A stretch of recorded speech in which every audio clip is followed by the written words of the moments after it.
All right, folks, here we are, the final week of September. Well, the final full week. We still get at least a Monday and Tuesday episode of Beyond the Gates, beginning on next Monday, the 29th, ending on Tuesday, the 30th. So, without further ado, let's jump into this episode.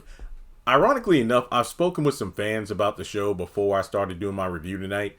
Some fans enjoyed how messy this episode was. Others felt that this was all over the place, a bit ridiculous. The drunk acting, among other things, were kind of campy. I enjoyed it for what it was. Was it ridiculous? Absolutely. But you know what? With everything going on in the world, I think a little bit of ridiculousness, at least in fiction, is better than the ridiculous reality that we're living in right now. I will leave it at that. So I'm giving this one a 7 out of 10. I know some people might score it higher. I've had people tell me they score it like a 2 or a 4. But the show did have its moments here and there. And without further ado, make sure you take a moment to like and subscribe. Follow me on social media. Links are in the description below. Feel free to donate via Cash App, PayPal, or Zelle. All that good stuff is in the description box. So, we start off at the country club, and I think it's kind of funny because, you know, kind of picking up from Friday's episode, people online were just talking about Doug and the way he was chowing down at the diner with Randy on those fries and burgers. Like, you know, man, he's chowing down like he's about to eat his last supper. Well, maybe not, because he's actually at the country club with his wife for dinner. Now, he and Vanessa are enjoying cocktails while Bill is, you know, sitting with Naomi and Chelsea. And he wants this family gathering to be a regular thing, including Madison and Jacob. So that was actually pretty cool. I mean, it's interesting because I guess a double whammy here between losing the air quotations baby that Haley was pregnant with and then almost losing Chelsea in such a short span of time is just reminding Bill of what's important in his life. Now, they're concerned about him not inviting Dani to the family gatherings, but, you know, it all boils down to the boundaries in place to appease his child bride, Haley. Now, just a few feet away, Vanessa's telling Doug that their home feels like mausoleum without the kids. And remember, what is it? They have twins who are in college who have not been seen yet. And heaven forbid that the first time we see these kids will be at Doug's funeral. Yikes. Now, he's like, well, hey, why don't you, I don't know, quit your real estate job and retire too? And the thing is, she's like, well, I can't exactly just tell Joey I had a change of heart about laundering his money, Doug. Like, well, what are you thinking? But Doug is all like, well, how about this? What if you told him that... Okay, I'm sorry. I can't get this out of a straight face because Vanessa's just deadpan look at Doug when he asked if she told him that she wasn't sleeping with Joey anymore. And she didn't say anything. So they kind of shift gears, discussing their next big trip, you know, to the Greek islands, and they can bond, and they laugh over, they discuss their old trip about the Greek islands and how they bonded and they had a bunch of fun. But the thing is, maybe later in the week they can do something like that since she's too busy with work. Yeah, work, folks. So that's when Randy sends Doug a text and they talk about being careful not to let Joey know where his friend is. And that's when he goes to make a call and steps away from the table, and Bill watches Vanessa from across the room. So Chelsea decides to go to the restroom to powder her nose while Naomi and Bill talk about how they hate seeing Chelsea full of fear and everything like that, because she even states that, you know, she's feeling a tad bit uncomfortable being around so many people for the first time since the incident. Now, that's when Naomi, learns from Bill about the whole boundary situation. And Naomi is, well, let's be real here, kind of like in agreement with Haley. Not to say that she's on Haley's side, but Naomi knows that the whole boundary things must be hard, but she thinks it's a good thing because we know Haley is jealous, but Naomi is concerned for the sake of her mom's emotional being, which makes sense.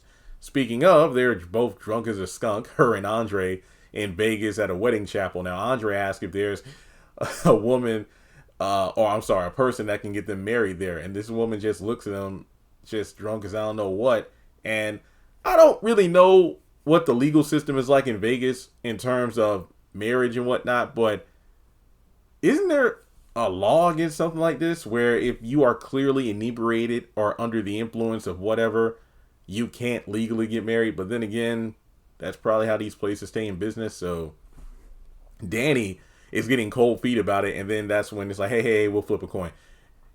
And heads, we get married. Tails, we just go home single. And turns out he wins. So they asked for the Sammy special, but the individual who plays Sammy Davis Jr. is off shift. So out comes an Anita drag queen, and Dani's like, this is a sign. Now, I don't know, and I didn't want to look this up because I want to be genuinely surprised. I remember when I watched the promo for this episode, or this week's batch of episodes on Friday, I'm like, wait a minute, is that Anita? Because it looks like a dead ringer. I didn't know what she was doing. I'm like, wait, is she doing like a show or something in the area? But then I saw people online, that's a drag queen as Anita. But then several people online today said it was Anita's actress portraying a drag queen version of herself. So in the comments, let me know. Because either way, I was just shocked. This was dead ringer. So that's when I'm just going to call her Anita, because why not? So Anita asked if they see a reason that they shouldn't be married. And since they don't, okay, let's go ahead and get hitched. So the wedding begins and they crack jokes throughout the entire ceremony, which is an interesting contrast when you look at Dani's state during this wedding versus her, emotional breakdown during Haley and Bill's wedding. So Dani mentions how you sound just like Anita. I'm like, oh, Dani. So then Andre takes Dani to be his wife, and he promises to bring her coffee in the morning. And that's when Dani stops the wedding because we don't have any rings. We need to find some. So that's when Anita takes a sip of, her flask. And while she's doing that, they're like, okay, we got to find a way to get rings or something like that. So they get some cheap cigar. Okay, this had me going. I haven't laughed this much at a random wedding scenario involving a ring since I want to say the Parkers. I forgot the name of the guy that Kim got married to, but then turns out he's only 17. They used I forgot the white friend used her toe ring as a engagement ring. I'm like, really? So the fact that they used some cheap cigar rings in order to continue this ceremony was just wow. So they exchange vows and end up changing words and making up new ones, which again, I'm just sitting here like, how is this legal? So they are professed husband and wife. So I'm just like, dang, I almost feel like Allison's marriage to Chelsea was more legit than this one was. Now, that's when they kiss and take photos. So later on, they make it to the hotel room, and as they're making out on the bed, Andre passes out. And I'm just sitting here like, wow, this really happened. Okay. So we go over to the diner, and Martin and Eva are having lunch and discuss the situation about Barbara, and the revelation of, oh, that's your grandmother and whatnot. And the thing is, it's kind of a back and forth about whether or not Leslie has any sort of footing to feel angry towards the Duprees.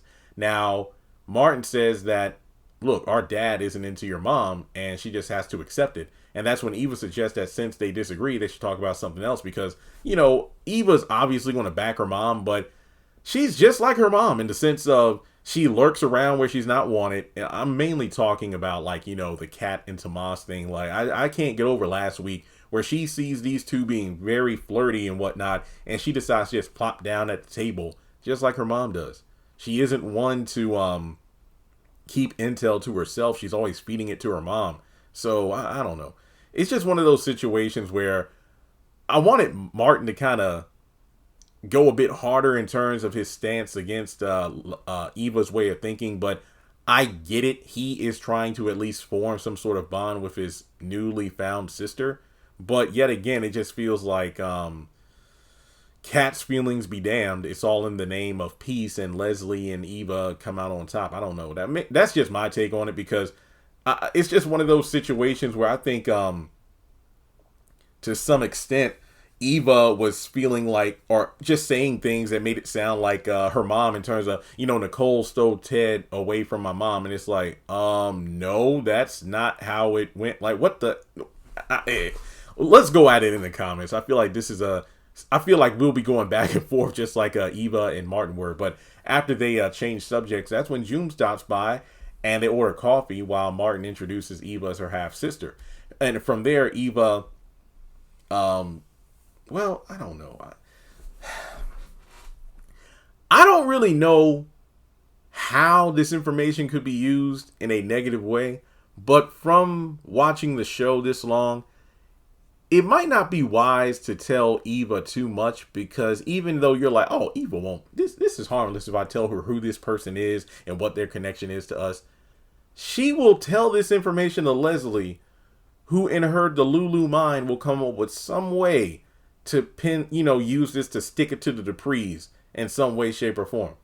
I mean, how do we know Leslie won't try to get at Nicole like, okay, you know what? Oh, I know how to fix it. I know. All right.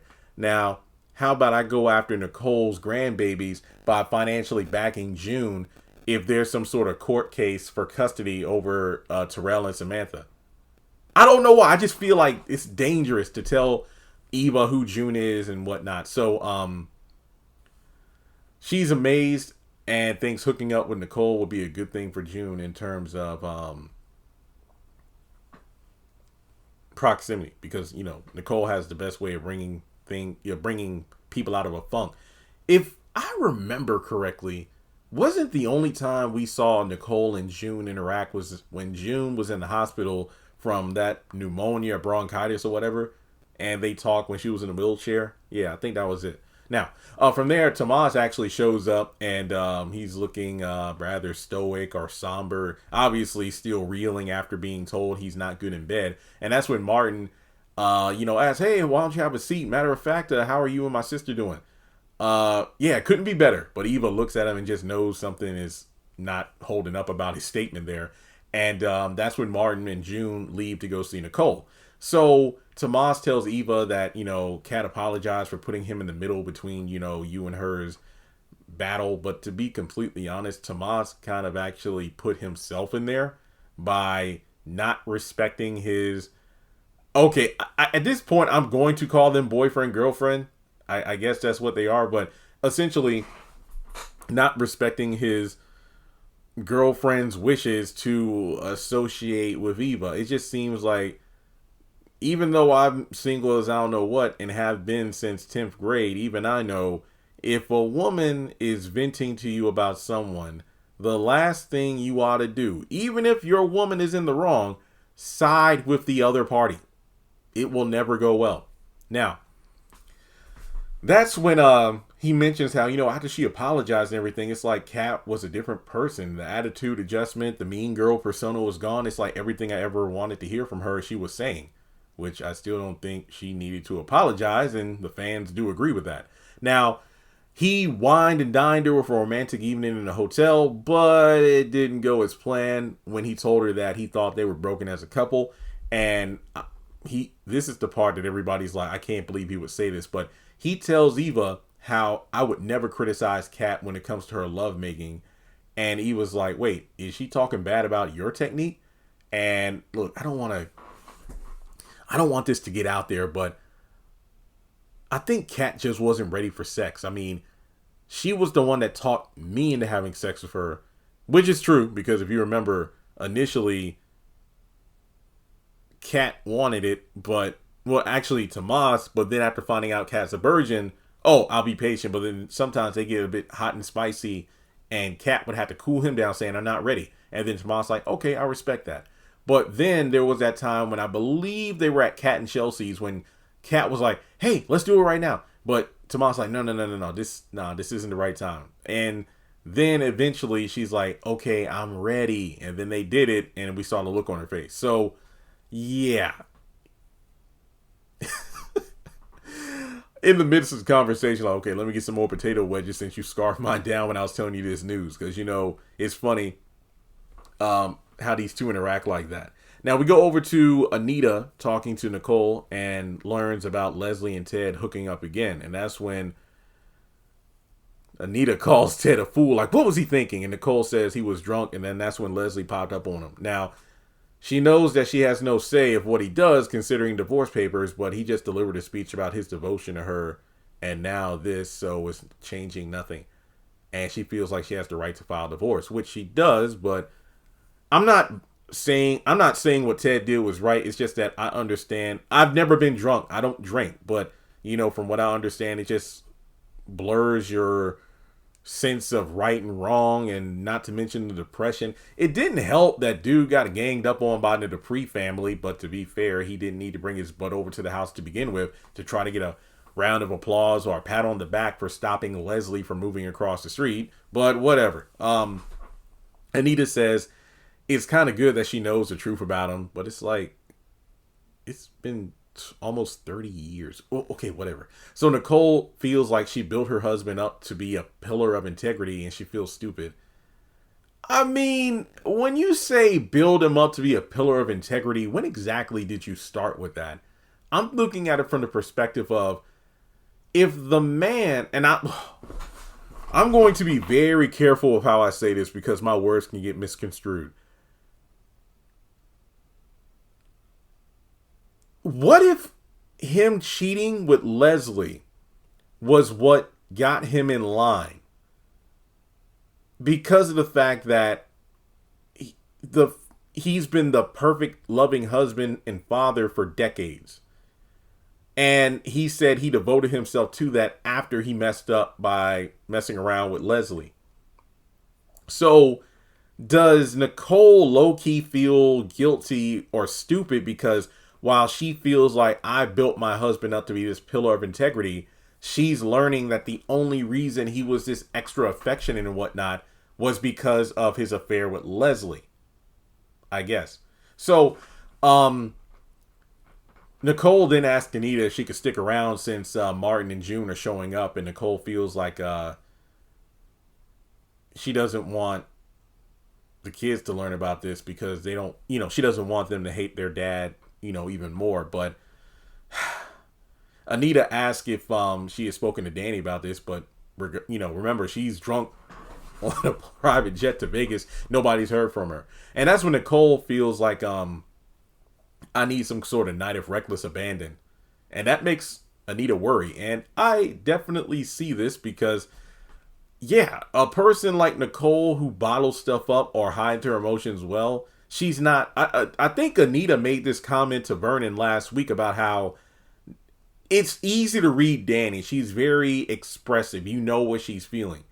Whether it's good, bad, chaotic, or destructive, you know what Dani's feeling. But with someone like Nicole, it's a quiet storm. So one reckless night of abandon, I feel like this is foreshadowing with Carlton, this could come back to bite her. Now, that's when June and Martin show up, and June is just blown away meeting someone of Anita's status. Now,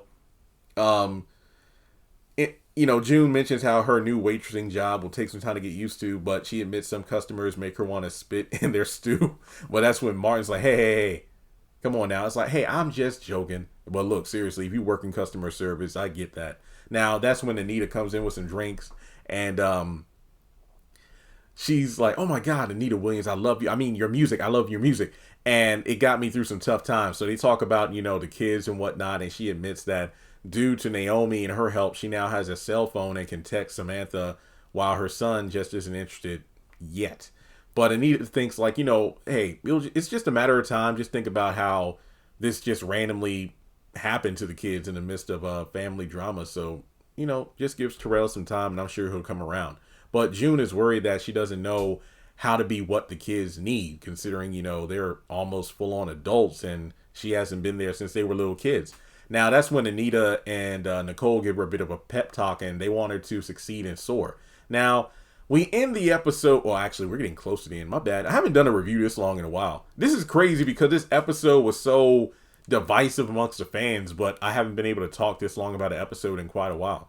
But over at Haley and Bill's, Caroline and Haley drink as Haley feels like her jealousy thing worked, which we know it didn't because Bill talked with Tomas knowing that, hey, don't worry, I'm not here to do anything to you. I know what my wife was doing. It was just some act to make me jealous. So we go over to the country club again, and that's when Kat sits with the family. But as soon as she sits down, that's when Naomi gets a text saying, oh, I gotta go, Jacob needs my help. And Bill's like, yeah, I better go because Haley might worry. So that's when Kat and Chelsea are left alone. Side note, I gotta mention this again. I think I mention this every time, but I'll say it again. It's great that Bill is still trying to be a present father in both of his daughters' lives, as opposed to Ted, who is more so making up for lost time with Eva. I get it, but at the same time, it just feels like the more, well, heck, even before he got to know Eva as his daughter, he was siding with Eva over Kat. Just saying. So, and also, when was the last time Bill and Martin talked? Sorry, not Bill, Ted. Was the last time they talked when they were in Bill's office, when it was Joey, Marcel, Vernon, and everybody about the cover up? Dang. Ted don't know squat about his grown son. Okay, my bad. Now, Kat talks to Chelsea about the whole sex thing with Tomas being a disaster, and she says everything went bad, and she doesn't want, she doesn't understand, like, why her body won't match for her mind. It's like, I'm attracted to Tomas, but he's not having fun either, and says that she's broken. But the thing is, it's like, I think you took what he said out of context because you're confused yourself. So Chelsea feels like telling someone they're bad in bed is tough to come back from. Yeah, I would agree. I'm a virgin myself, but even I know that if I had sex with a woman and she's like, how was it? I wouldn't even know how to respond. But it's just, well, I know what not to say you're bad, because that's not, how are you going to come back from that? Because I don't know. I don't really think they need to be together anymore, but I don't know. But Chelsea feels like, based off everything her cousin's telling her, Tomas was just trying to figure out what she liked, and Kat felt like sex should be instinctual considering our chemistry, but communication gets you to communication gets you to an Communication gets you to an orgasm, and maybe the pressure is what's messing them up. I mean, that's what foreplay is for. So that's when Naomi tells her dad, oh, you know what? I'm actually going to head to the restroom, so I'll see you later. And he heads home. And as he's leaving, he sees Doug kiss Vanessa on the cheek before he leaves. And then that's when Joey texts Vanessa saying that, I want to see you, all of you. And that's when Bill's like, you're playing a dangerous game. And she's like, that's none of your damn business. Talk to you later. So that's when Doug heads to the diner, and Randy's like, you know what? Hey, that friend of mine said that as far as he knows, there's no sort of a connection or association between Bill and Joey, so you should be cool. And that's when Doug's like, I knew Bill wouldn't turn on me.